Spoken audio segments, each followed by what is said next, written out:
Emergency Action Plan, Annual Training 2022. In the lobby of each of the clinics, as well as our business office, is an action plan on where to evacuate and emergency numbers. Please refer to that when you're in the building. When in the client's home, please be aware of the emergency route to exit the building. Don't forget your clients when exiting the building. Once you and the children are safe, dial 911. Also, in the clinic, notify parents of evacuation. Evacuation sites will be listed in the clinics. If you have any questions, Christy or the HR department can get you this information.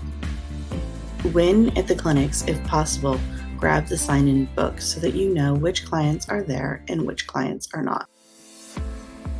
Each client should also have an emergency card on file. That way we can connect with the family as soon as possible.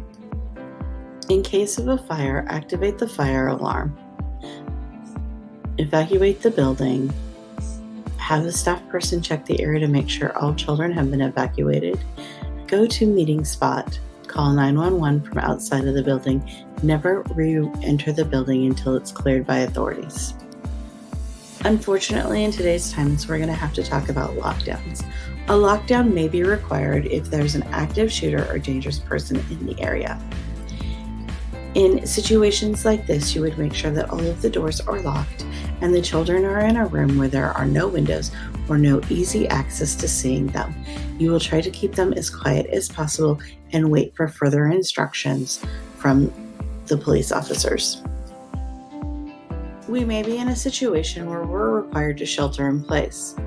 When sheltering in place, gather everybody inside, preferably a room with few windows. Shut ventilation systems and fans down. Close and lock doors and windows. Make sure you have all the kids. Close non-essential rooms. Close as many interior doors as possible, sealing off windows, doors, and vents as much as possible.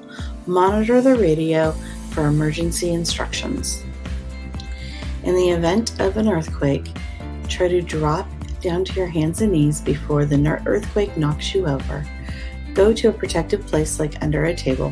Make sure you take the kids with you. Hold on to the table until the shaking stops. Account that all children and staff are safe. Check for injuries and administer first aid if necessary. Call 911 if any life-threatening emergencies happen. Expect aftershocks. Determine if evacuation is necessary and if outside areas are safe. If so, evacuate the building calmly and quickly. Escort children to designated meeting spot outside and account for all children, staff, and visitors. Shut off main gas valve if you smell gas or a hissing sound. Monitor the radio for emergency instructions. Stay off all phones for 3 to 5 hours unless you have a life-threatening emergency. Call out of the area contacts if possible to report status and information of immediate plan. Remain outside of the building until the building has been inspected for re-entry.